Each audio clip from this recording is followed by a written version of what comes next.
What's your take on the London Stadium? I understand why we had to move there, but it's hard to let go. I was going, help me. My uncle came over and he stood over me, he goes, if you don't get the bleeding hell up, yeah, I'm not bringing you back here. Well, it was 3-3. You got a hat-trick, Yeah. and David Bentley got a hat-trick for Arsenal, and Yeah. you both went on to play for England. Because someone said that he saw a picture with us right after the game, and the ball, I think the ball's in between us. I've gone to the FA, I've got my license, my badges and everything as well. I've done extra courses on the side as well, player to coaches program, loads of other stuff, gone to the army. So West Ham have supported me in that way and helped me. Martin, I drift into everything. It's just the way I am. I'm just here to observe. Hi gang, the Joy of Football podcast has our fourth guest today. It's CARLTON COLE. Now there's more to this than you might imagine, so sit there and enjoy, because he not only talks about the extraordinary journey from childhood to footballer, but his journey since he's the loan manager of West Ham now. He's big in the media. He talks about black coaches, why there aren't more of them. He talks about West Ham, and he talks about centre forwards, why there aren't more of them. Martin and me coming up. Don't forget Patreon, Substack.com. You know the story. The Joy of Football podcast with me, Neil Barnett,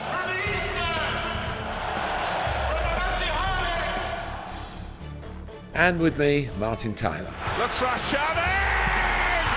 Rooney! Aguero!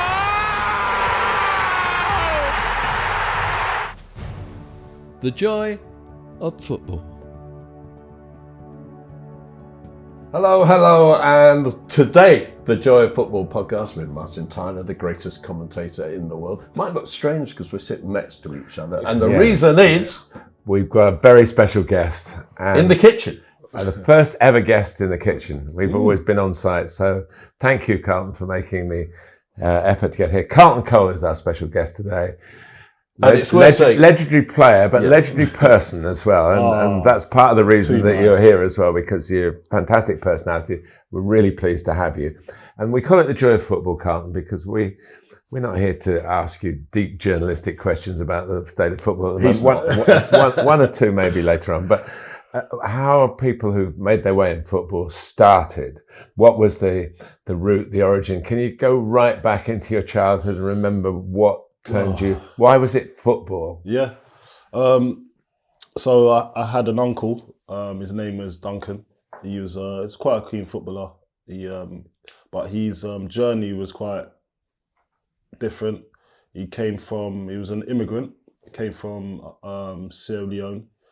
And with my mum at a very young age. My grandma was studying to be a dentist, so she was going to come here, study, then take her skills back to Sierra Leone, Freetown. And while she was here, she wanted her kids to be here too. But she went back to Sierra Leone, left my mother and my uncle with one of their aunties. So she had a sister here, my grandma. So they was there for quite a while, and then my grandma couldn't get back into the country, but her two kids were here. So she was fighting tooth and nail to get back over here. In that time, there was no one to be left accountable for my mum and my uncle. So my uncle was young. He had to go into a home, a boys' home. And then my mum was old enough to go and stay on her own, really. So she had to stay with my auntie, and then so they got split up. In that time, my uncle was obviously meeting new friends and getting around the Chiswick area, and he started to go to Chiswick school. That's when he started to, because he was really keen footballer when he was in Sierra Leone, but then he started to really play football over here. And that was the thing that was taking his mind off, because he couldn't see his mum, and there was a lot going on for him. So football was his escape. And then obviously my mum, as time goes on, so it's like 3-4 years down the line, my grandma still can't get in the country. Now she's having to look after my uncle as well, because my uncle's getting older. He was 15 at the time, but he was he was doing trials he'd done a trial with Chelsea, QPR, Spurs, all the London teams at the time. But his thing was that he had a bad attitude, and he couldn't really transition because back then it was probably a little bit too heavy for him. He was an African boy, getting teased in school, and it's just loads of stuff going on. So he kind of fell off the rails. But he was a really, really good footballer, and one that if a little bit of time and effort, someone could have made a footballer out of him, because that's how good he was. But as I'm growing up, I didn't know all about all of this stuff. So as I'm growing up, I'm hearing that my uncle was a proper, really good footballer. And my uncle, so I asked him, I said, so what's going on? He goes, yeah, come and watch me play. So he was playing for a Sunday League time team in Hounslow called CB United. And he was like the best player there. Everyone respected him. I remember going into like the bar afterwards after a football match, and this was every week, every Sundays, and everyone wants to buy him a beer.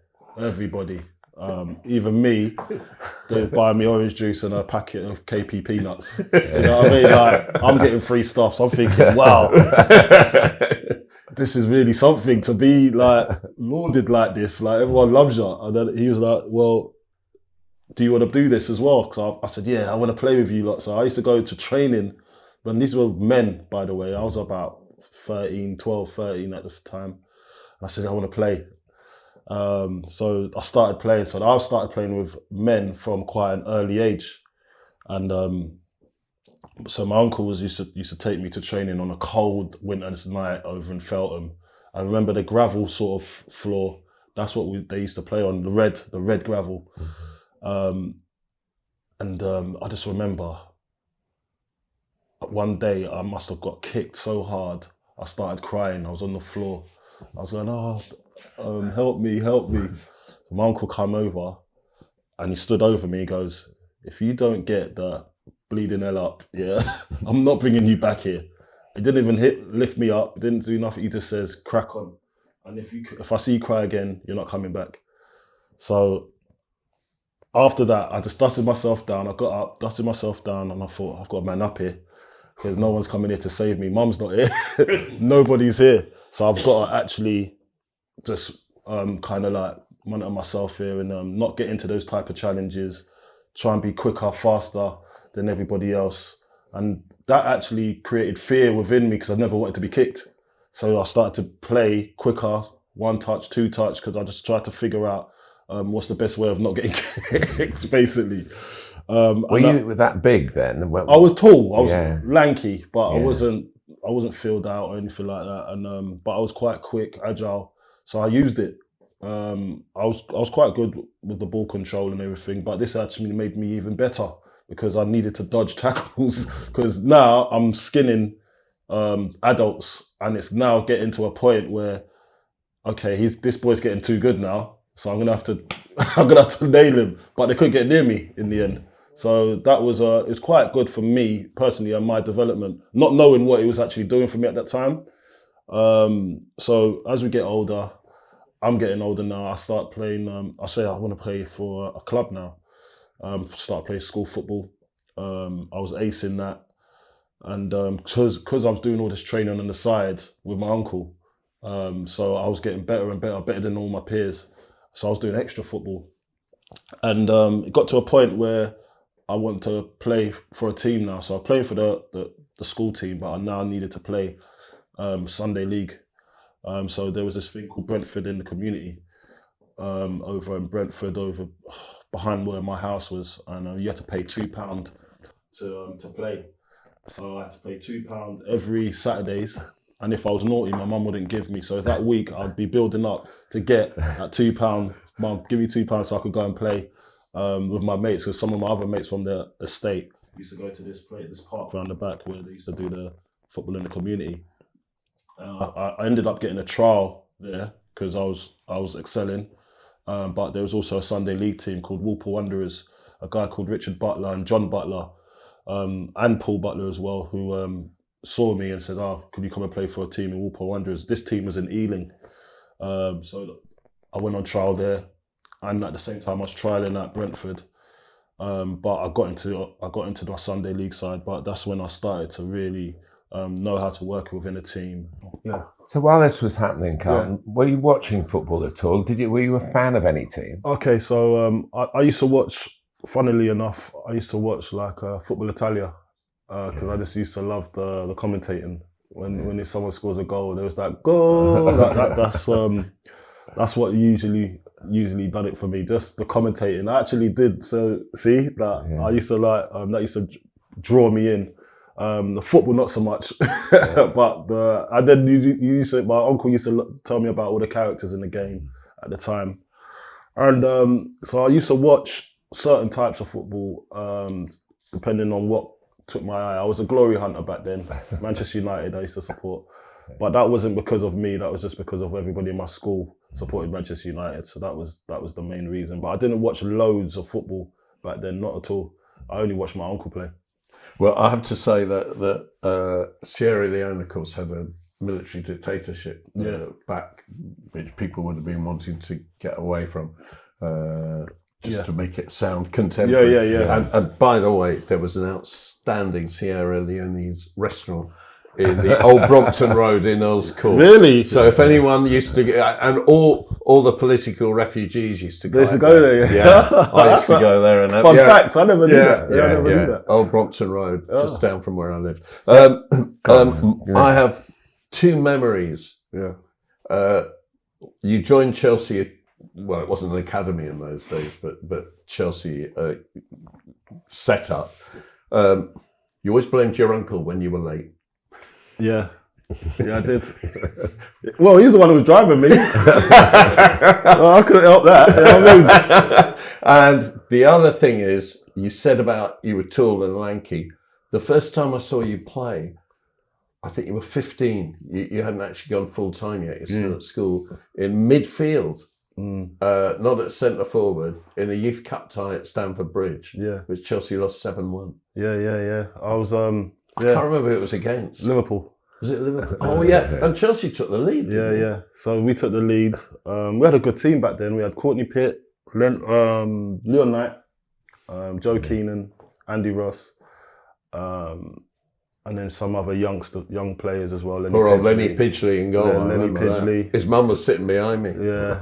It was that was a difficult game. I bet she remembers it as well. Yeah. It was a difficult game because that was actually the first game Claudio Ranieri, I think, watched of us. I think it was. And anyway, that was a hard game for us to introduce ourselves into, because that's when the manager first come over and he was watching. He was like, and I remember I think in the newspapers the next day, because we'd lost 7-1, he'd said, "There's no one in that youth team that's worth having a look at." I can't remember who it was, but I think it was Jody Morris. Yeah.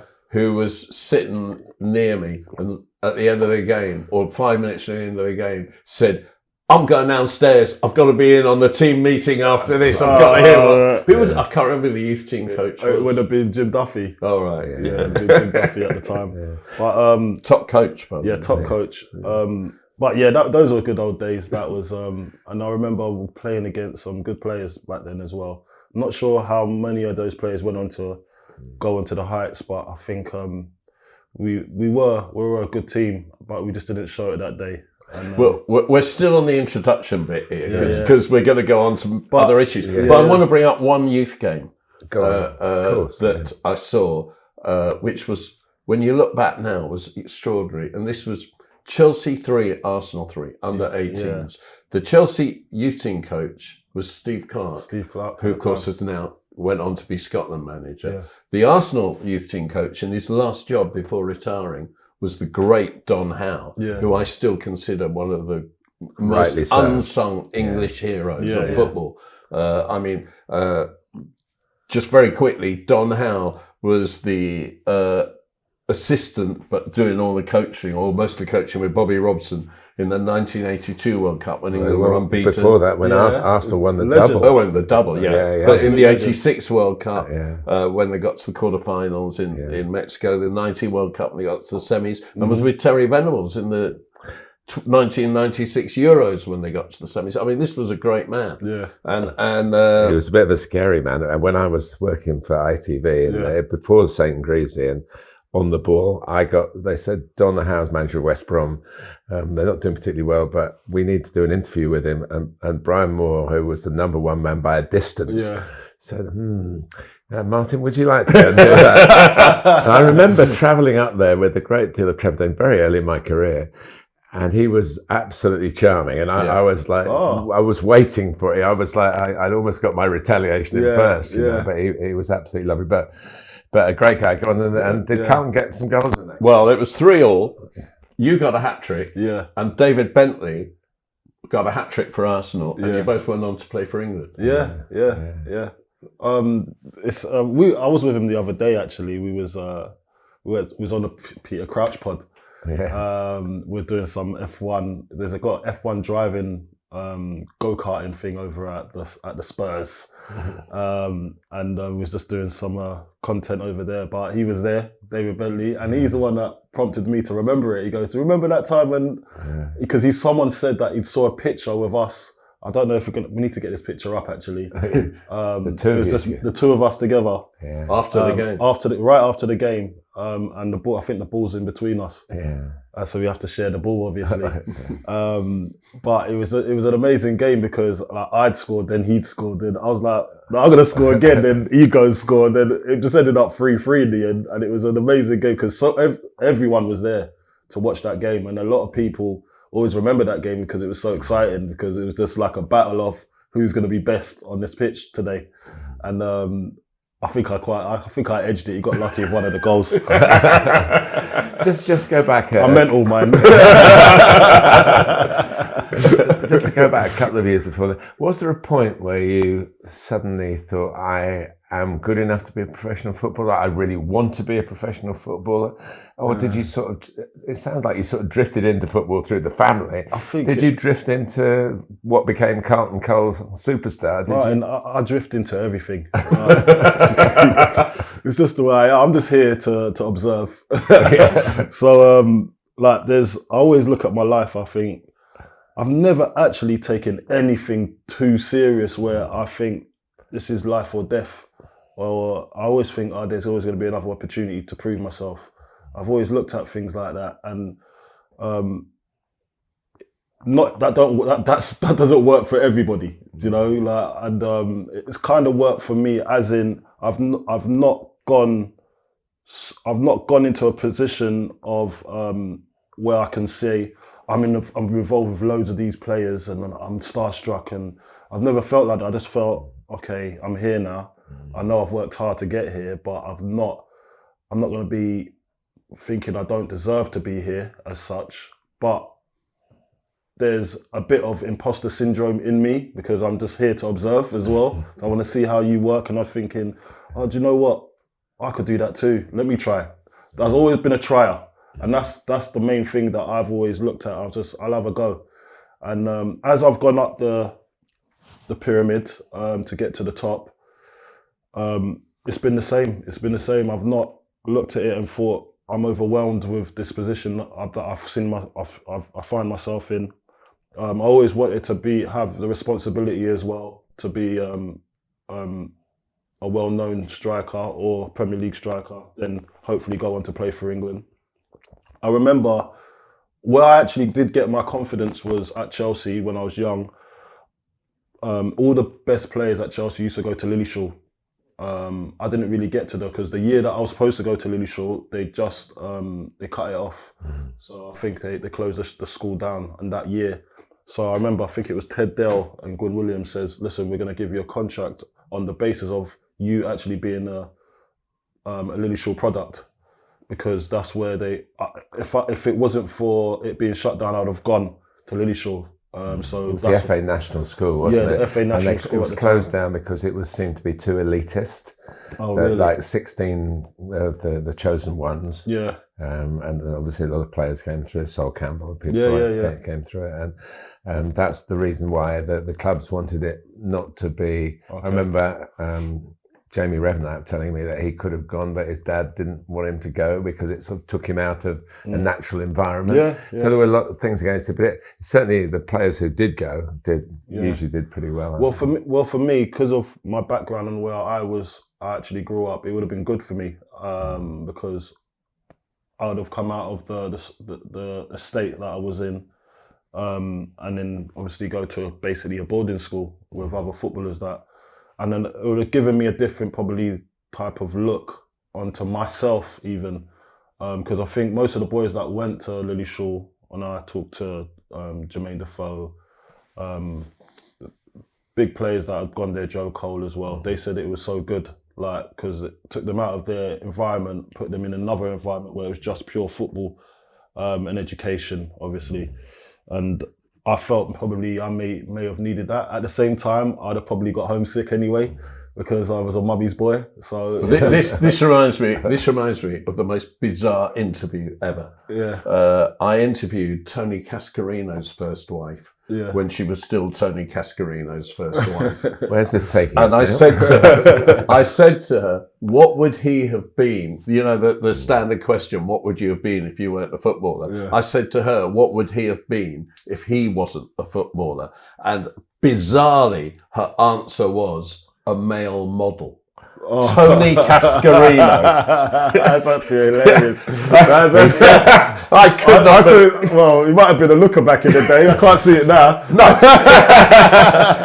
He certainly wears clothes that makes me think he's a male model. Oh yeah. So, he thinks he's a male model. Yeah. But the thing is, from what you're saying, it would have done you good to get out of your estate environment. Yeah. What would have happened to you if you hadn't hit it off at football? Well, yeah, because I had a few friends that were not on the streets, per se, but was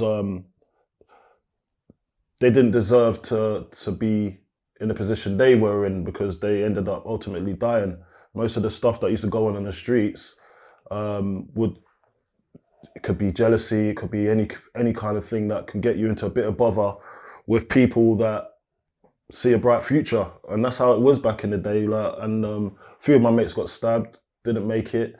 And then I was just thinking to myself, what if that was me? Or if I was in a certain circle and it was a mistaken identity or so. So I felt that, I didn't feel it at the time, but now hindsight, that's probably what I was feeling because I was a little bit scared. Because when you see a few of your friends die and then you see how it affects the community and you see how it affects some of your friends as well, you kind of want to concentrate on football now, and that's the only thing. So that was the only time when I felt I needed to probably get out of that scenario. But otherwise, I was a mummy's boy. I wanted to stay at home anyway. And the thing about it as well, I had friends, but they all supported me, kind of thing. So they all kind of protected me as well. So that was one of the good things that I must say about my friends.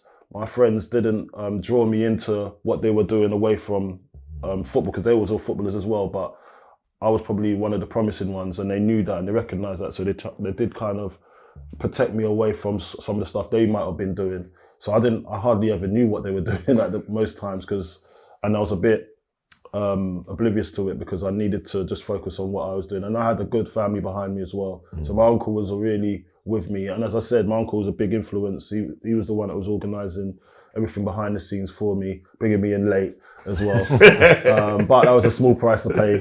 I remember talking about the late stuff. Like for me, I always had an excuse. I always had my uncle bringing me in. But then I had a guy called Richard Butler, as I was saying, that was... he ended up being one of the scouts for Chelsea when I joined Chelsea, and he was never late, but I would make him late. So then it started to people at the club started to look at me funny now. So you can hold on a minute, can't blame your uncle now. It's something to do with you. Then Neil Barth used to come and pick me up as well to make sure I wasn't late too. So on the way we used to train over in. I forgot it was in Esher somewhere, just a summer camp. And he used to come by, pick me up at the McDonald's in Brentford and then take me. And I'd be late for that too. So it was becoming a thing that is Carlton Cole's fault. How long did you live at home for then? Into your pro career or? So I was, so I made my debut I'd made my debut, and then about 3 weeks or 4 weeks after, then I'd moved to Windsor. So you were 18 when you did I was 18, first team debut, yeah. Let's move on, otherwise we'll never move on. Yeah. And just come up to date. We'll come on to your football work in a second, but just you're a media star now. I wouldn't say that. I wouldn't say that. Look, media. Do you know how funny it is? Like, my first take on media was I could do it, but I wasn't great at it. I wasn't confident, and there was this thing called I've forgotten now. We used to do a huddle before a game. So I think it was Mourinho that used to say, "Okay, lads, we're all gonna speak one by one individually. So this week it's gonna be you, Duffers. This week it's going to be you, JT. This week it's going to be you, whoever it was." There was 1 week that it was me, and this is where my confidence took a big knock. Just talking in public, even. So I'd been told I was got to do the speech the night before. So it was in the hotel at Stamford Bridge, and then obviously come down, and then I just had this thing on my mind. What am I going to say to all these superstars in this room? Little CARLTON Cole. Yeah, so I was like, mate, I'm gonna need to think of something. So I'd had this script in my head planned out, and come downstairs. Obviously, we've gone out for a warm up. We've come back in. We're doing the huddle, and then I start speaking. It's like, "Okay, lads, we're gonna go out there. We're gonna make sure. We're gonna go out there. We're gonna make sure." I kept on saying that. And then JT had to butt in. I think what Carlton's trying to say is he's gonna go out there, give a great effort, and leave everything out on the field. That's what he's trying to say. And then I was so thankful that he butted in, because it was just a period. In that point there, I was like, I can't do that, and I'm so embarrassed right now because everyone's laughing at me. So ever since then, I was like, I don't want nothing to do with talking in public ever again. But then as you get a bit more confident in yourself and life goes on in the game, you start doing these post-match interviews and you start getting a little bit used to it. Never had any media training really. And you get told what to say and what to stay away from. But you don't, I'm a type of person that just like to say things just as it comes to me. So I just looked at it and I thought, do you know what? That's why you're here, by the way. Yeah. So I said, you know what? The only way I'm going to get better is with football, by practicing every day. So I actually started to get more involved with it when COVID happened. So the lockdown, and so I started this podcast with Chris Skull and Marlon Harewood, and then I just, because we was at home. He obviously, Chris Skull he's already got his podcast and everything. So he said to us, "Listen, really, we've got nothing to do now, so we might as well just phone up some of your mates and just do a little podcast." I actually forgot what it's called, but it's still out there. It's done well. It was doing well as well. But that's when I started this media journey, and then from there, TalkSport asked me to come in, because I've done TalkSport before, but not solidly like how I'm doing it now. And then they kind of made a way for me, and then after that, then I got to do BBC. So it just kind of grew from there, really. And it was just the more you do things, the better you get, the more confident you get. And you're a regular on a Friday evening. Yeah, I'm a regular on TalkSport Sports Bar every Friday night. Plug with my mate Adam Cattrall. Obviously, you got the boys during the week, Jamie O'Hara and Jason Cundy, and then come to the Friday. That's my gig. If I'm about, or if I'm not. I listen to it a lot. I think it's edgy radio, which is very edgy. Yeah. It is very edgy. I think the thing about the sports bar, it's actually that's my bag really, because it's not too serious. I could be myself, have a bit of banter with the fans. Like the other day, even the Nottingham Forest fans, they beaten somebody. I know there's been a bit of speculation in the newspapers about Michael Carrick going to West Ham. So I had all these Nottingham Forest fans, not Nottingham Forest, Middlesbrough fans, call in and say, "Oh, Cole, what you got to say now? You don't want." So anything to do with West Ham, they associate me like I'm making the big decisions. So I'm like the person to go and get and have banter with. And but they all get it. It's all stays in that room. It's all banter. It's like just someone phoning up your mate and they're giving him large. Wasn't your first Chelsea goal at Middlesbrough? Yeah, it was at Riverside. Yeah. So you've got a bit to fight back with. I So reminded you of that. No, I wouldn't do that though. That's that information. I'll just keep to myself. I'm not too flashy. I'm not going to say, oh well, I scored my first goal and it was a winning goal. Yeah, thanks for starting my career. Yeah. But nah, it was. I'll be listening out for that next Friday. I wouldn't do that. But I just like the back and forth with the fans. And at the start of TalkSport, to be honest, I used to, even when I was playing, I used to read the comments on how you played and how people perceived you, and then I just learned just to blank it all out. Like, because I don't speak the Queen's English, as you know, the King's English now. I'm not great at finding the words to describe how I feel sometimes. By the way. You're not bad. No, I've gotten better, but I'm just saying, I just know that what I am. And as long as people understand that, then, because listen, media is not polished as it used to be back in the day. So now there is a space for people that have the common tongue maybe, or don't speak the best. But as long as you know what they're saying, you'll get the gist of it. So I think there's a space for that type of person, and I think I fit that category at the moment. And I've got to give thanks to TalkSport for giving me the opportunity and the platform, and BBC and TNT Sports, BT Sports at the time, because they gave me a platform to really express myself and be myself. How do you fit it in with your football involvement? Well, that's been challenging because I've grown, because I started to when I first quit, I wanted to coach. I wanted to have that regular contact with the players, being on the field, trying to give back. So I really wanted to do that. But at the time when I was doing it, it was perfect because the club actually needed me to help out and mentor as well.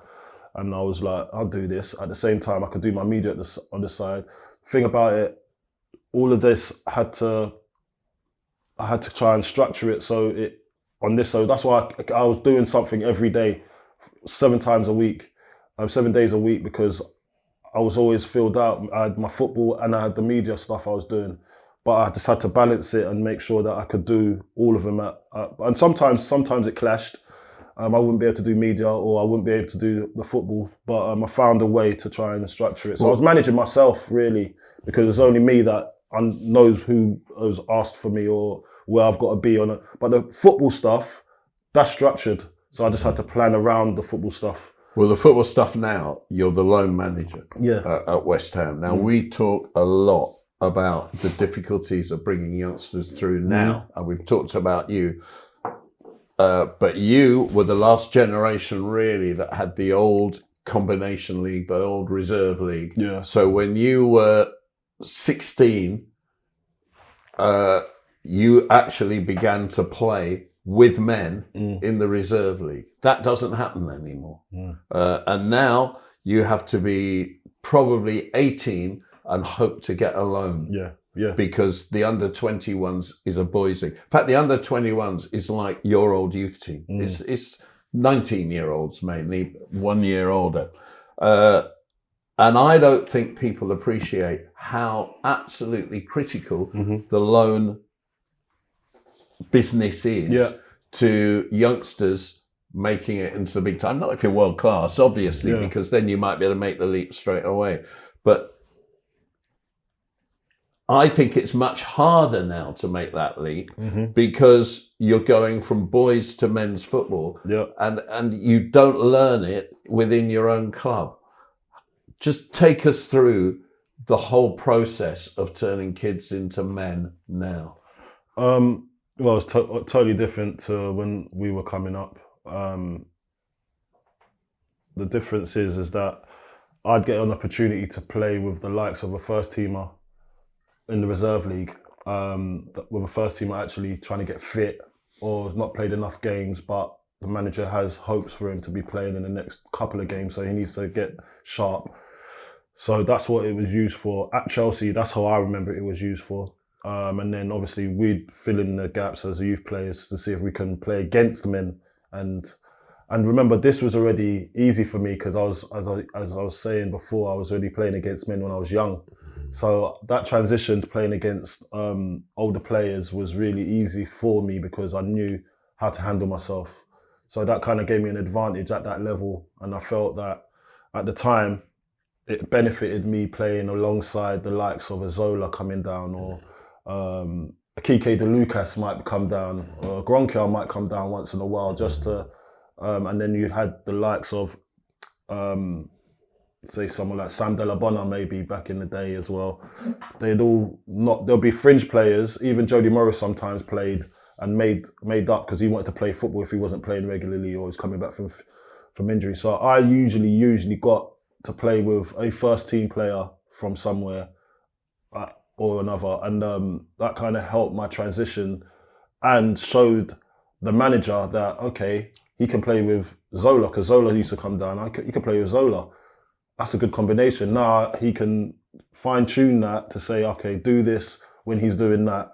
So then he can trade that straight into a Premier League game now because he can see it working, because he can see it. So it's totally different to what it is now. You don't really hardly see, unless they've come back from a long injury, you don't see first team players playing in the under 23 league or under 21, I want to call it.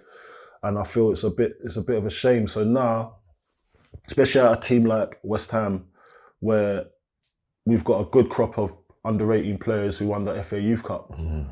And we was thinking, okay, well, the next step for them is to play under 21, but really they should be playing first team football because most of these boys are good enough actually, but we don't have that offered to them at the moment. So what's the next step? We can't just keep them in the under 21s. Let them play under 21s for a year, see how they adapt, but it's really just an extension of their under 18s basically. So we just had to feel our way in to make sure that the boys that were there, especially in that under 18 team, were going to get the right exposure to try and bridge the gap into first team football. Because some of these boys, they go and train with the first team and they're way off it. And we're thinking, well, how do we bridge that? How do we get them? Because it's not that their ability is being questioned. It's about the intensity. It's about being in a dressing room with first team players, with players that are men, and they're thinking they've got a family to feed, a different structure. So they need to be exposed to that somehow, and they're not going to be getting that exposure, not the whole full 11 or the 13, 14 players that we need to get that exposure. So it's really an important role that I offered my service to at the club. I said, listen, I think this is going to suit me because I was coaching the under 16s, and most of them boys that needed a club now, I'd already coached, so I'd had a relationship with them already. And they knew that I was on my journey, and I just felt that we had a loans manager before, but it wasn't taken that seriously because there was only like one or two that went out on loan. But I was there set for the youth players and available for the players, obviously, then the first team not getting games as well. So we kind of try and combine that together, but mostly for the youth players to try and bridge the gap. And because I know, and I've got an empathy towards that because I've been on loan myself, and I know how it felt not to be looked after by your parent club, especially if you're a soft soul like me. Just wanted an arm around you and say, oh yeah, you're doing well, or something like that, or go through my games with me, or go and speak to the manager. How can you get into the team? Just little things like that shows a bit of empathy towards what they're doing. And how when they're difficult, away, Carlton, is it to find the right loan club it's very for the right player? Well, that's where you've got to kind of think, because these things weren't, in my days, it wasn't an option. So like data, having a good analyst around you, and connections, networking as well, knowing what teams need, what kind of style of play as well. So you've got to go all into the algorithm of it all to try and find the best solution for this one particular player. And it will be lower leagues, or it might be abroad, or it might be anywhere. So I've had a few discussions. So because the way I wanted it to look, so we started it anyway. I was part of a team of ex-pros. So it was Kevin Keane, the ones that really care about the club. Kev Keane.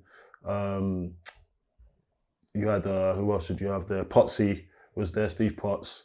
Then you had Kenny Brown. Then you'd have. We had a player at Dartford on loan from West Ham. Yeah. Season just gone, and Kenny Brown came out to see us to talk about him. Yeah. So those are the guys that really care, support the club, really care about the club, and want to see the boys do really well. So because of who I am as well, and I want to do something in football, and I've done all the education as well. I know how to lead the team. I've gone to the FA. I've got my license, my badges, and everything as well. I've done extra courses on the side as well, player to coaches program, loads of other stuff. Gone to the army, learned. I've done so much above my remit, but I've come back a wholer person. Yeah. So West Ham have supported me in that way and helped me really galvanise the willpower actually to want to actually make an effort and make a change in the game. So they just thought, and I know Kenny Brown, he called me up one day, says, Carlton, I want you to lead this now. So I just done my research with the likes of Chelsea. I saw Southampton, I went to Brighton. I went up north as well, 3 clubs up north to see how they do theirs. Then I just kind of put all of that together and then try and make our own one that suits our club and our identity. And so I use a lot of data. It's very data driven, and it's been quite an eye-opening experience, because then I didn't realise that how much these kids actually need you as well. Because it's not like back in the day, like if I was to go out alone, I'm just gonna have to go look after myself. Some of these boys actually need an extra help. They need to carry on their IDPs, so individual development programs. They need to all do that and just keep on growing as a person as well, so you can mentor them. They know that I can talk to them on the blower and it's not going to get back to the manager. We'll keep it between us. So it's having that relationship and knowing, okay, I've got your back as well. So I'll go, if one of our players are not playing, I'll go and sit down with the manager himself, the data analyst guy, one of our fitness guys as well, and then we'll go there, we sit down, hash it out, clear the air, and then they start again. I think that's a really important of that clarity that you bring, and that's the way I work anyway. I'm not sure that everybody else works. So what are the highest placed players you've got at the moment? We've got 2 boys in the Championship. So we've got Freddie Potts over at Portsmouth, and we've got. Is he a Steve Potts relation? Steve Potts, yeah. It's quite funny actually, because Steve Potts is a very hard man to please, yeah? And lately. He's been forthcoming, because it's his son, and you don't mess around with anyone's son, either. But because I've got a good relationship with the younger Potsy, and I played with his brother, his older brother Daniel Potts. So I've got an affinity towards them, and I know Steve Potts is a very hard man, as I said. So I've got to make sure that I do that job properly. But at the same time, I didn't want to overstep the mark, because he's his son, and he probably doing a lot of. I don't want to mix the words. I need him to look after his son, but I'll just support. But I got a phone call the other day from Zesh Rahman. That's actually at Portsmouth, saying how well he's doing, and then Potsy said to call me because I'm looking after the whole thing, and that for me that's enough from Potsy. That means he actually respects what I'm doing, just to show that okay. Carlton's in charge of this, so better off not telling me about this. I know it's my son, but tell Carlton. That for me is enough. That's some confirmation that I'm doing something right. So just little things like that in the game. People don't notice it, but it goes a long way. Do you feel a responsibility to go and watch them all the time, though? Yeah. So I've got a team, and we've put a team together that everybody goes and watches the boys. Anyone that has the time to as well. We've got scouts, obviously, to go and watch the boys, but we've also got members of staff. Say Kev Keane will go and watch a game, and he'll have like 3 lined up for that month.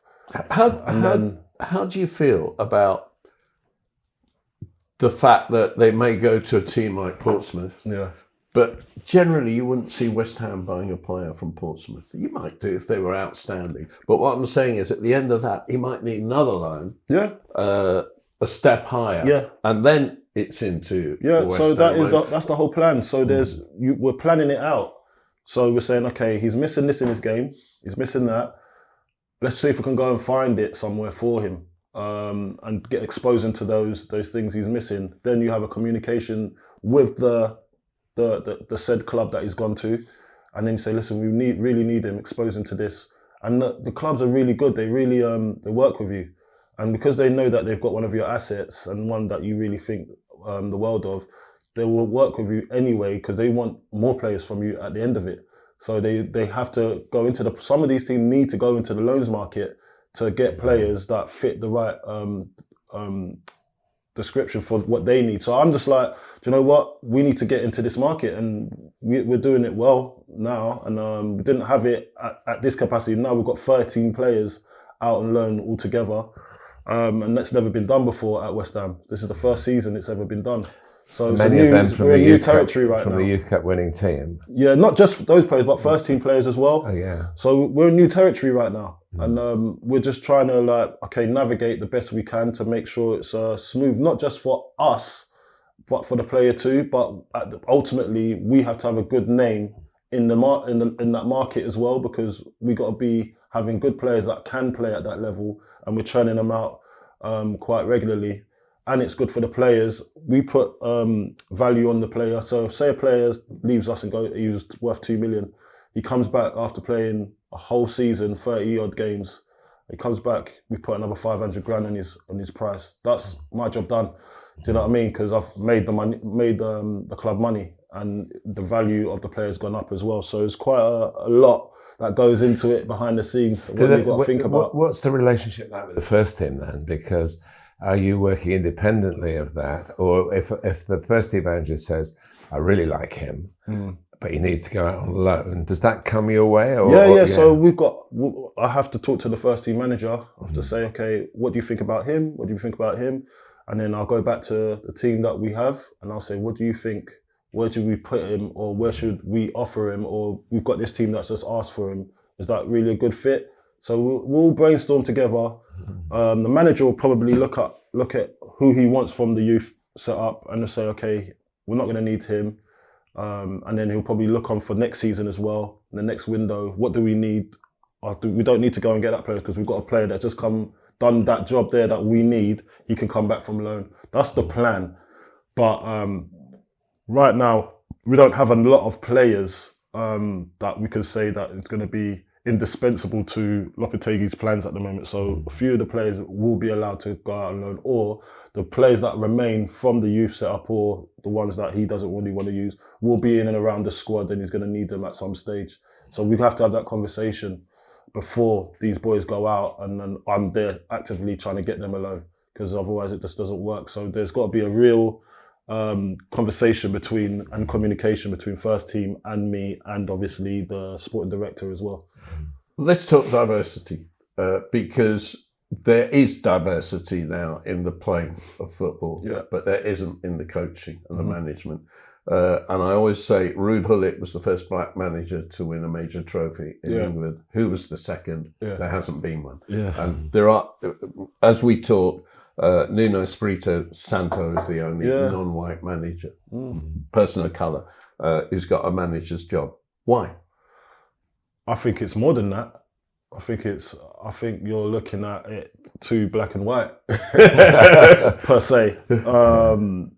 I think it's English managers, really and truly, and not just because I'm looking at it from an English perspective. I play for England. I've got all my contacts here. Everybody, I love people that understand what I'm saying, because it's an English problem. Because if you look up and down the leagues, how many English managers are there? English alone. Don't even bring the colour into it. So, and I know in world football as well, there's a lot of black players, but not a lot of black players want to be managers or coaches. They will do it, but do they actually want to do it? Do you know? Because when I was coaching, but I wasn't thinking this is going to be the end game for me. I want to. It's not. And I had a lot of examples as well of what a manager should look like, or what a coach should look like as well, that wants to do this full time, not just doing it because it's a job, but you got to really love it, you know. And I was like, if I don't really love coaching or managing like that, I don't really want to be it, because I'm seeing examples of, and in the youth setup as well, I'm seeing examples of people that's just obsessed with it, coaching and getting better and doing all the books and feeling that I was like, nah, I'm not really up for this, because I know I could be a good coach and a good manager if I wanted to be, but I'm just not in that space and that much. And I think there's other players that will tell you the same thing. There are definitely, and look, if we go into the English wing as well, as I was saying, I think in the Championship even there's 15 foreign managers in the Championship. I think. I don't know how many English or even British managers there are, but I think it's significantly less. And they bring their own staff from their own countries. And they bring their own staff, coaching staff. Yeah. But if you go lower down, then you start to see English managers, lower leagues, like, because I've been to go into these games, League One, League Two, you start to see maybe more Irish and Scottish. But English managers, there's not really many of us out there that really want to say that I want to be a manager. Got Liam Rossini that's doing really well, but when you look at it, there's not a lot. And I'm not saying that. Is he at Strasbourg now? Isn't he? Yeah, it's at Strasbourg. But I'm not saying that there's people like me and my story and why I don't want to do it. But I think there's a majority that are the same ship as me. Jimmy Floyd would want to keep doing it though. He might, yeah. He's So Dutch. But I'm talking about if you want to look at the wider range, diversity. but if you want to look at the wider range, I'm not looking at like the foreign contingency being man. I want English managers. Whereas if you look at the state of the game now, not the state of the game, but you see the English. We haven't got an English manager no more. I felt we needed to carry that on. I'm not just saying that. I know for the national team. For the national having team, played for German, him, you're entitled having to a say German that. at the helm of an England national team is a bit strange for me. And I bet you any money, if the roles were changed, I don't think they'll go for an English manager. I'm not saying that there is an English manager that's good enough, but I just don't think they would do it anyway, like, because it's just their culture. But the thing about it, their whole league probably facilitates for more of their own nationality to get into the higher leagues and be exposed to being I've got to word this properly because I don't want to sound like I'm a bit off here, but I just felt that they look after their own better and try and give them more opportunities, where we don't, and we kind of slaughter our boys as soon as they get a little bit of bad results. And I think we should be, and it comes from the people above as well, the owners of the football club. They should have a duty of care, for me, to make sure that there's an English contingency there, because that's you're helping us. You're helping us. Yeah, you're helping the English game and the English coaches and the English managers get better and being exposed to different scenarios. When's the last time we're going to have an English manager managing a team in the Champions League? On being exposed to these games so they get better, broaden their horizons. I don't think we've got that. Do you think the globalisation of it, which is obviously the Premier League globalisation, yeah, but that's actually worked against it, because now we're talking, Neil and I debate about this, that the ticket prices now are more geared for the day tripper, the tourist, than for the fan who's going to pledge his whole life to watching that club. Yeah, and that's what's going on. In a way, it's become a global game at the expense of being an English game. No, I totally agree. I was on TalkSport the other day. We had a chap that come in. He's leading actually the ticket campaign. Great guy as well. And we was talking about the globalization of the Premier League. Not the sport, the Premier League, because it's a global sport already. Premier League has done really well. They've monetized the game.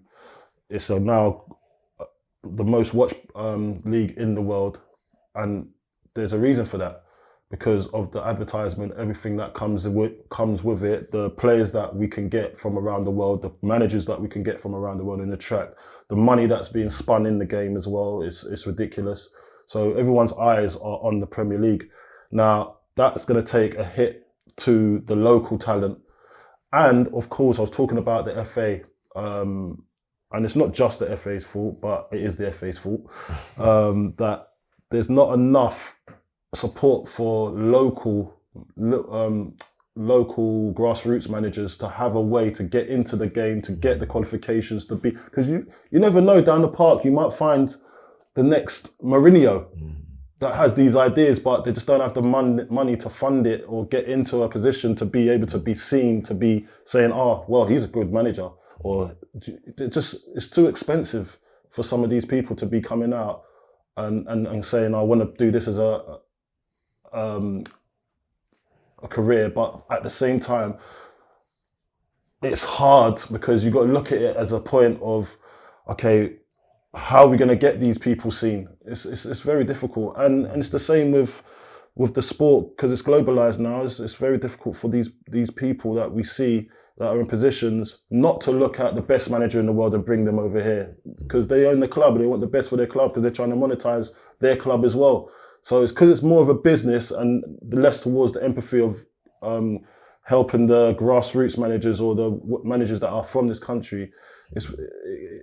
A light needs to be shone on it, and it needs to be done fast, because otherwise there's not going to be an English manager, let alone a black manager, at the top leagues. So it's very difficult. Well, I mean, you say that. If you look at the English managers that are successful, their tactics don't tend to be contemporary or innovative. But there's still a space for it. There's still a space. Like, yeah, you know as well as I do, football's a trend. Like, whoever wins the league that year, it might be 3 up front, it might be 2 up front, it might be 1 up front. Whatever wins that league, everyone tries to copy the same thing. Right now, we're going through the Guardiola scenario, and that's the trend right now. Everyone wants to play a false 9, maybe. No one wants a number 9s have gone out of fashion now. We're going to come on to that. Yeah. So it's all connected because of who sets the trend, who wins the titles, and how it's done. And everyone, even the lowest team in the league, will want to play like how Man City play.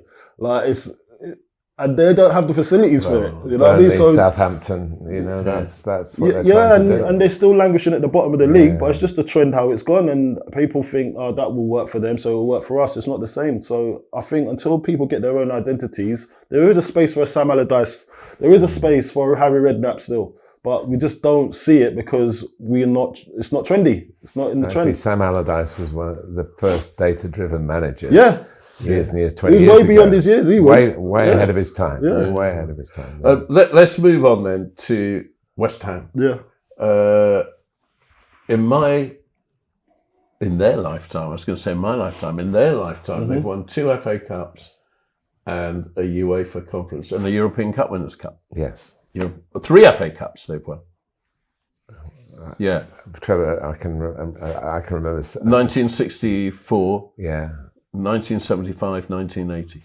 Yeah. Yes, in a very short space of time, really, wasn't it? Really, almost the same generation. And then, of course, recently the UEFA Conference. Why haven't they won more?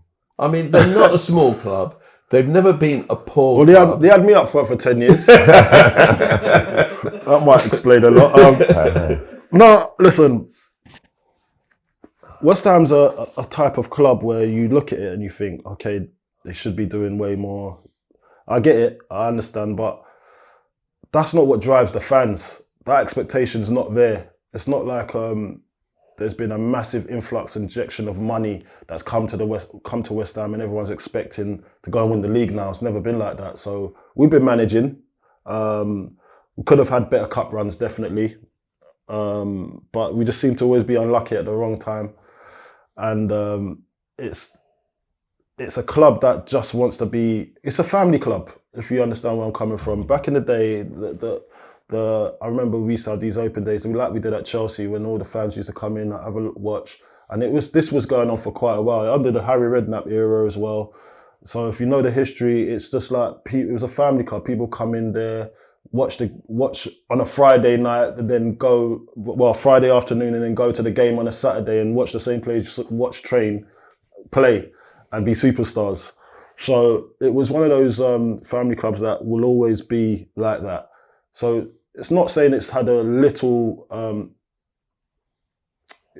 not saying that it's not had ambition, but I'm saying that it's always been player-driven kind of things. You had the Paulo Di Canhos, the Tevezes, the Yossi Benayoun's, always the Dimi Payets like of this world. Like they always had one player that's always lifts bums off seats, and you clap because you think, oh, what a wonderful player. And you've always had that trend. So that's what's been keeping the club going.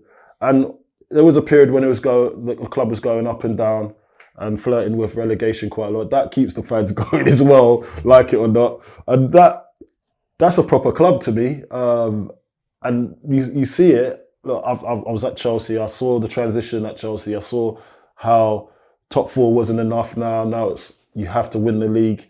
I saw all of that. But I kind of felt the same kind of drive to stay in the league as well. That was an achievement. Unlimited resources, not the resources of the Chelseas, the Man Uniteds at the time, Liverpools. It was in our own little bubble, and getting mid-table, trying to kick on, maybe get into, that was enough for our fans because they were realistic, they knew where we were. And not having like the best players, but just maybe have one superstar in the team. That was enough for the fans. And then if we could have got a cup run so when we had the playoffs, when we got relegated, I think the fans had the best season ever. Because we was winning games, we were doing really well, and it wasn't the fact that we was getting battered every week, or we'd win against Man United one week and then we'd lose against Bournemouth the next. It was there was a bit more consistency being the top team in that league, and the fans loved it for a while. Then you get up into the Premier League and then you get battered a little bit, and then that keeps the boys going. It just keeps them going. You've got West Ham back in the Premier League. Yeah, so that was and you've been in the Premier League ever since. Yeah, so that alone, that season was it was a great season because I wasn't actually supposed to be there. I was supposed to have moved on, and I just felt that season kind of binded me to the club because I stayed there. I took a pay cut because I just knew that there was something not right. Me going elsewhere, I just felt this was my home. So I was like, do you know what? I'll take the hit here. Hopefully, we get up for the first time of asking, because back then it was actually hard to do that, to go down and come back up straight away without major investment. But we had players already at the club that were good enough to get back up in the first. It was just if the players were committed to doing it or not. And then we got a good manager. We got in Kevin Nolan, and he's a great leader as well. And we climbed up the table. We didn't get up first time during we didn't win the league because Reading had an amazing run. But we almost came second, I think with 1 point or 2 points off second. So we went third. Then we had to play Blackpool, who we'd battered twice. In the playoff finals, and we didn't even know how they got to sixth place to get to. They done well, but we got into the finals, and that was a massive game because we knew what was riding on it. There was a lot of money riding on it, and there was a lot of investments that had been done with the club. And if we didn't win that game, we'd be in a really bad position. So it was a game that was a must win. So the pressure was on that game, but that's why it sticks in a lot of people's memories that season, because everyone knew what was riding on that game, and that's why probably I stood up that game. We didn't have a great game as a team, but there was a few players that stood up. It was about 3 or 4 players that stood up that game, and we got lucky. It wasn't great. And it was after the game, I just felt that the relief of the whole club, that was a close call, because if we didn't get up, most of that team wouldn't be there right now. Probably be still a championship club trying to get up still. So it was a weird season. It was a really weird season, but it worked out in the end. From there, we sprung into life, got players that we could attract now. Won the Europa Conference League gladly as well, because that was in around in my days. I'd have loved to play in that. So it was a great experience. What's your take on the London Stadium? It's hard for me because I understand why we had to move there. But obviously when you leave somewhere so iconic as Upton Park or Bowling Ground, and you understand the history behind it, it's hard to let go. And I know that there's loads of fans out there, and I have to come into contact with these fans quite a while because I do like different shows away from West Ham. I do like independent fan forums and all that sort of stuff. And I get the concern at the time as well of why they didn't want to leave, the local businesses, the history of the place, where the new stadium's going to be situated. It was just, I saw the heartache around it, and I was really taken back by it. But then I was part of the group that went to give the proposal to number 10 Downing Street. So I didn't know this was going to happen in the future. I just thought, I'm just going to go. But after that, I felt so bad because I was part of the problem. But at the same time, I just felt that it's probably needed to be done. I saw the club's vision. I'm getting a good deal out of it. It was a great deal. It was a great deal. I remember meeting Boris Johnson, and he was buzzing with it. Do you know what I mean? And he was like, it was brilliant for the club at the time. So I saw the future, I saw the plans. So I was thinking, this is good for the club. I'd love to play in this stadium. I didn't get to play in it in the end. But does it feel like home now? Most definitely. So this is the thing about anywhere. If you've got a stadium and you've made memories in that stadium, and you've made great memories in that stadium, and someone knocks it down, it's going to really be hard to go into a new stadium where you haven't really got any affinity towards. There's no history there. It's brand new, basically. To get an old guard like the West Ham faithful, that takes some doing. It's not like, and especially like you've not really actually won anything. So it's like mission's not complete yet at the Bowling, but then you go to this new place and you're expecting it to open up. And so the first season was really hard. That transitional season, because it wasn't winning games. It was really, so everyone's blaming the stadium, and even the players were blaming the stadium. Everyone was blaming the stadium. Then obviously you get to now, and this is like 6 years on or whatever it is, and then you see that we've won a Europa Conference League, and then you saw actually before that you even won that, the European nights in the stadium's been unbelievable. I know the CEO of the stadium, Graham, and he really helps out that stadium because he does loads of other events there. But those nights were a show. It was like going to a concert. And then obviously, then you got us winning games in Europe as well. No one expected to be in this position. The owner did say within a certain amount of years, this is what he wanted, and it happened. So you can't even, you can't hate on him for that. And he's put his money where his mouth is as well. So we've got to this point now. Now the next step is to go further on, try and get regular Premier League status, top 10. Must be a top 10. I think that's what we're working towards now. And then on top of that, get European football every year. You know, like that is the main goal for the club. And I know you can achieve that in a new home like London Stadium, and really make that home once you start winning trophies, and the whole thing changes. And so we've got our first one on the list, so hopefully there's more to come, and then it just changes that. It will never be the same for the oldies, but the young ones, they don't remember the old stadium. They only got pictures and memories of probably their granddad or their dad talking about how good it was, but that's not their future. So we've got to leave it to the young ones. That's where they want to grow up, and they don't see no problem with it, the young ones. So that's how we've got to look at it. They just need a pie and mash shop. What they do. Oh, we've got pie and mash. We've got Tony's Pie and Mash over there that it's in the stadium. So it's there's a pie and mash. They cater for the whole stadium, Tony's Pie and Mash. So they're what they do need is proper centre forward, really. That brings us on to that's our final topic. Yeah, far and few between now, isn't it? Why? Yeah.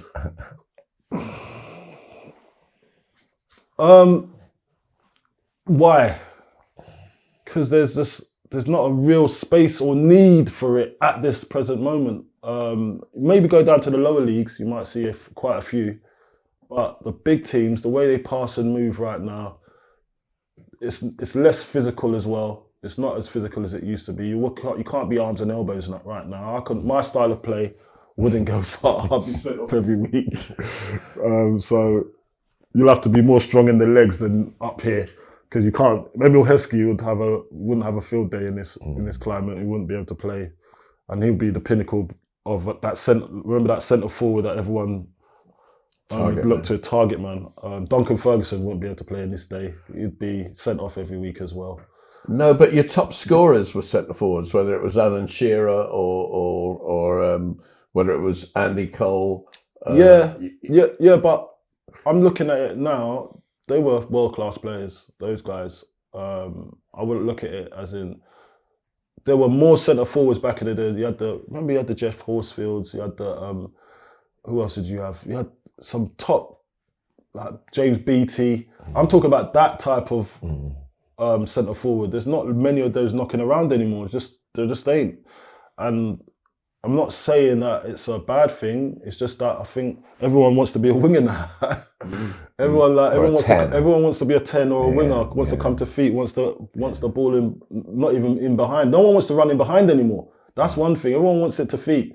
So whenever like you see a team that plays a high line, then you've got the Jamie Vardys of this world. That's why you're getting in and still scoring goals, And it just shows you that the game's changed, and there's no big requirement for a big bolstering centre forward at the moment, because everyone's nippy, can get in, play between the lines, and have angled passes to get in on. Harry Kane would be an exception. Harry Kane, Solanke, even Solanke's an exception. Erling Haaland, of course. Because Erling Haaland. Yeah. So, but look, I'm not saying there's not any out there, but there's not loads out there, and then the quality of them ain't that great. The ones that the rest of them, do you know what I mean? So there's not like you've got, and there's never going to be the little and large anymore, because the formations. Do you not think what goes around will come around in the end? Well, that's what I'm hoping, and I hope to see it.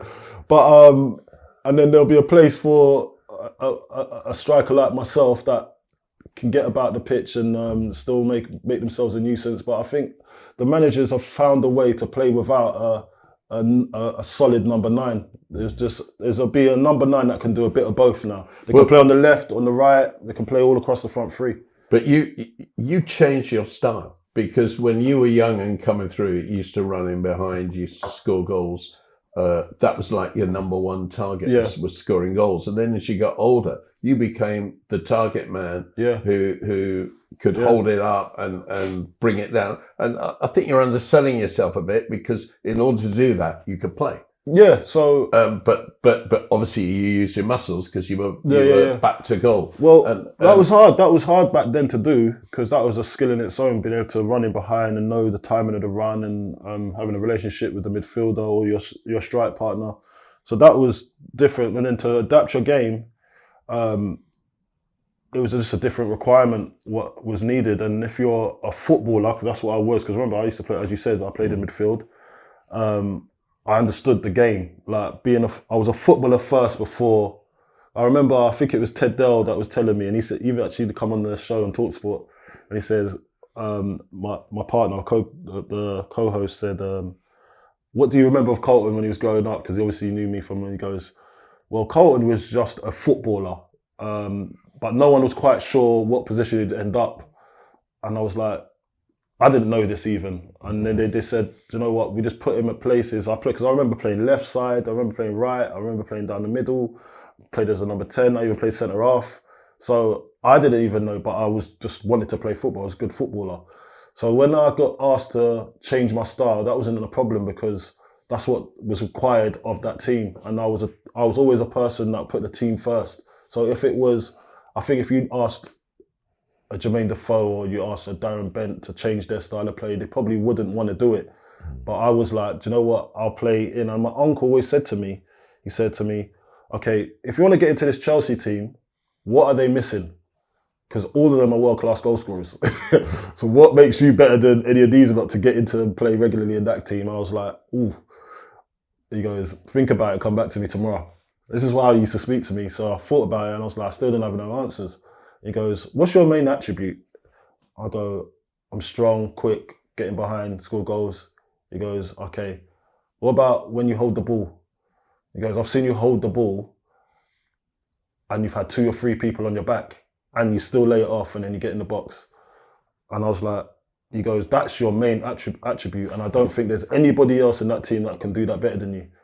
And I was like, really? So then I started to look at it and I was thinking, okay, let me try and change my game. Not change it, but try and make more emphasis on being an option when the midfielder or the defender lifts his head up. Am I there? Can I bring it in? And can I bring the midfield into play?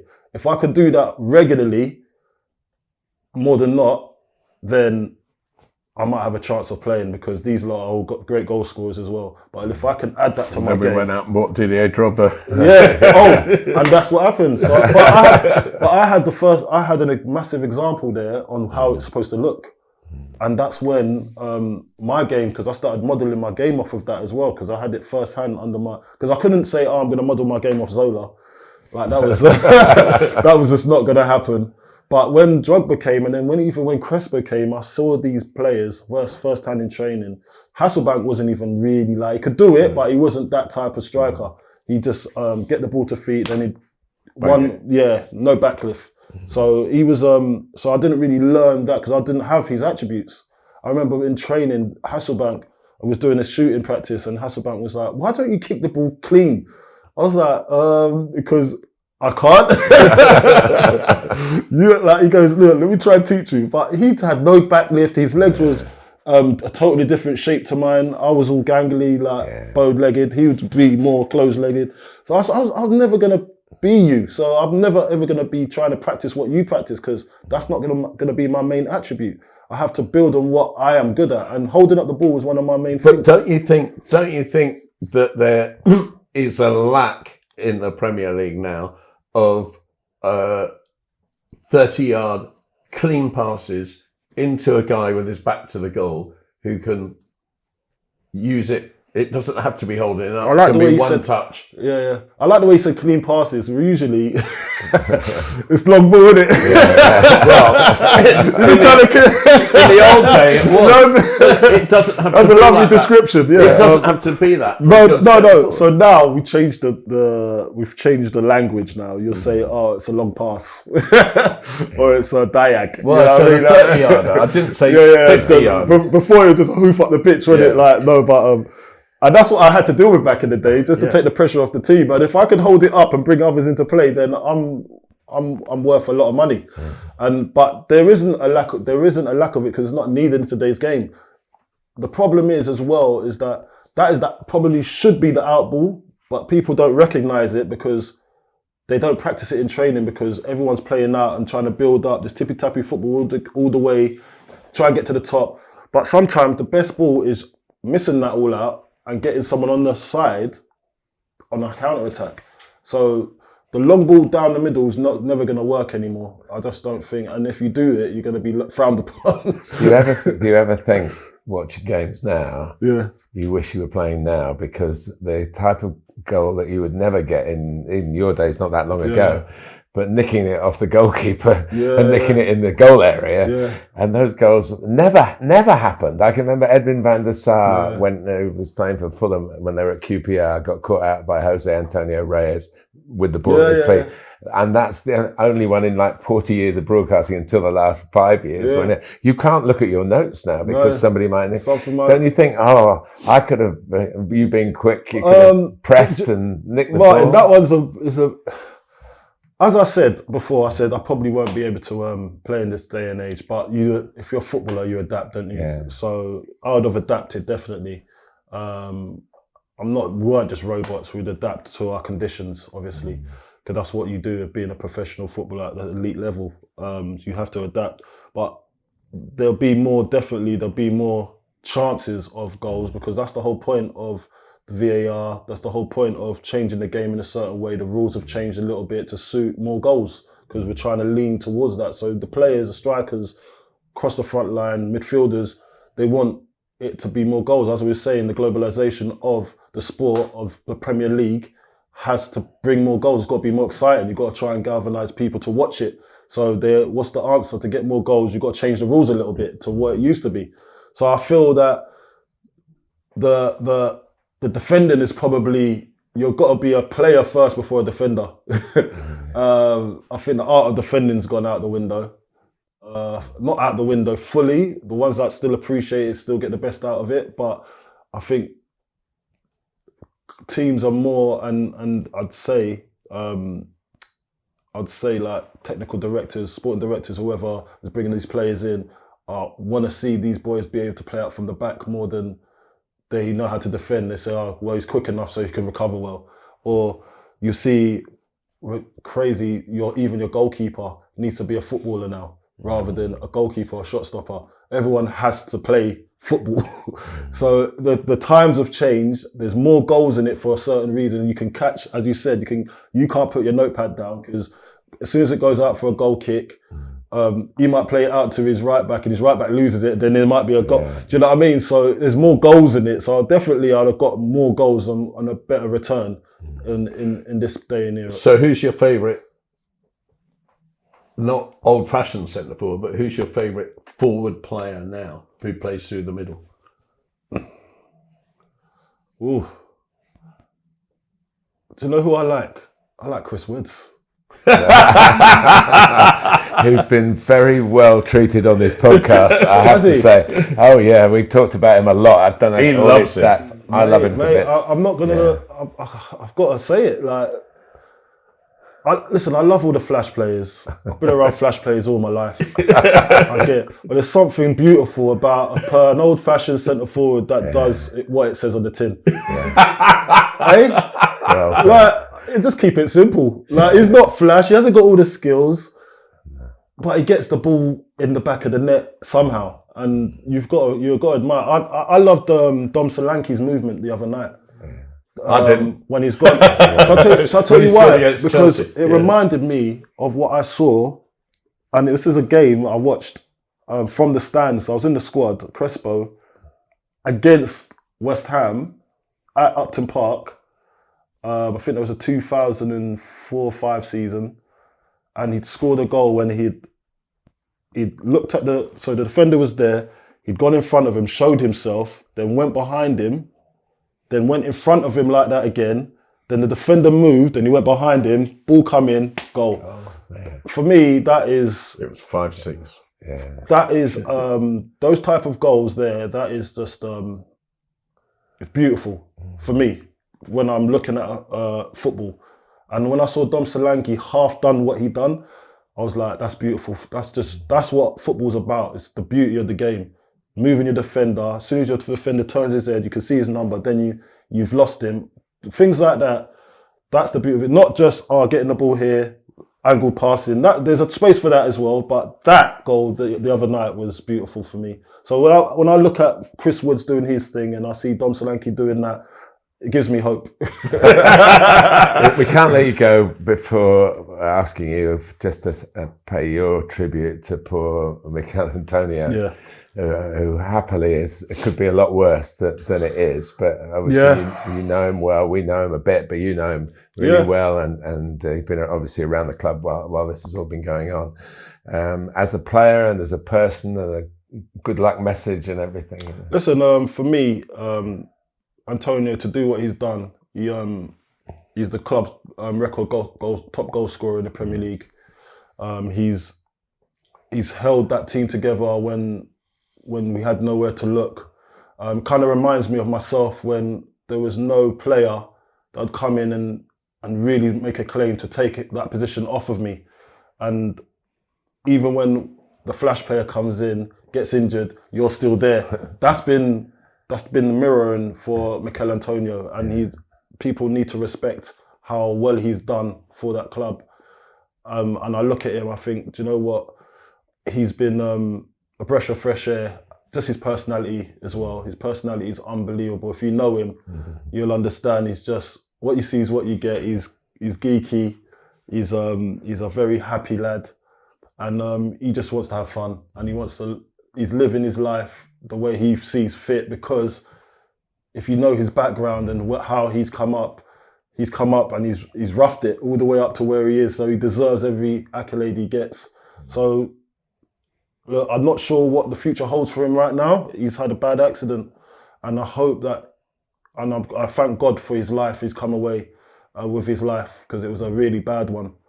So I just hope that he recovers fully first. His health is good, and his family know that he's fine, gives them a peace of mind. Then he can grow from that, and whatever he wants to be next, whether it's football, being a footballer still, or going into another part of his life, I support him all the way, because he can do it all. He's got a great personality anyway for media, you know. But first and foremost, I think he wants to pursue. Obviously, you're gonna always want to pursue your football career. But I know he's had a bad break, and hopefully, and I know he's at that age now, 34, when he was actually looking at doing other things anyway, because he was already getting the media. How well did he play at Newcastle? We were both he was there. Unbelievable. What a player. And when that version of Antonio is the way I always remember him, giving defenders a hard time. And I know he's always wanted to get back to that, doing it week in, week out, because there was a stage when he was doing it week in, week out. But it was just been a bit stop-start for him. So that version of Antonio is, hopefully he comes back to somewhere near that, then we've got a player on our hands. But if all else fails, then he's always going to have a place in the media, because he's such a personality. If he needs an example, there's no one better than Carlton Cole. Well, I help him out. I always help. I'm a helper. You know? Carlton, thank you so much for giving up your time today. It's been a joy. Thank you. Thank you. He was always late when he was 60. Pretty good today. It was only half an hour. Yeah. Thanks, my friend. Thank you. We're getting all our regulars, guests, to sign this board so we can get it all together. We miss Tom Kearney. We'll find Tom Kearney. In the cafe in the hot shop. Probably. I gave him a card, remember, before he gets a free coffee. So We've got to see him again. Carlton, can you join Alan Smith and David Pleat on there? Brilliant. And just... David Pleat, legend. yeah.